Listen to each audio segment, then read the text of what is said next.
পঞ্চগড় সীমান্তে আবারও ২১ জন বাংলাদেশিকে পুশিন করেছে ভারতীয় border security force BSF. Panchagarh সদর উপজেলার বড়বাড়ি সীমান্ত এলাকায় আন্তর্জাতিক পিলার নম্বর ৭৫৭/১০ থেকে তাদের আটক করে জয়ধরডাঙ্গা বিওপি বিজিবি সদস্যরা।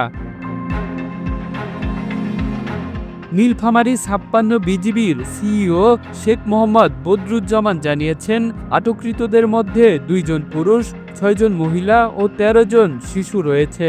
তাদের আইনগত প্রক্রিয়ায় পঞ্চগড় সদর থানায় হস্তান্তর করা হয়েছে।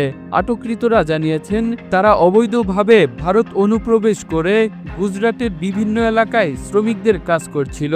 সম্প্রতি ভারতীয় পুলিশ তাদের আটক করে ভারতের টিয়াপাড়া বিএসএফ ক্যাম্পের সদস্যদের হাতে হস্তান্তর করে।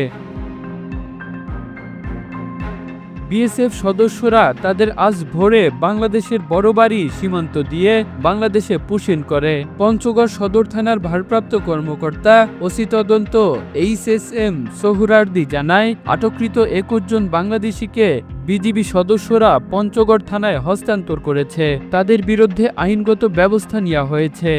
পঞ্চগড় সদর ইউনিয়নের হারিভাষা ইউনিয়ন থেকে বিজিবি ২১ জন ব্যক্তিকে আটক করেছে। তারা বাংলাদেশে অবৈধভাবে অনুপ্রবেশ করেছিল।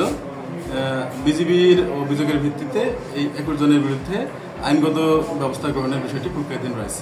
Kamrul Islam, the news Bangladesh, national desk.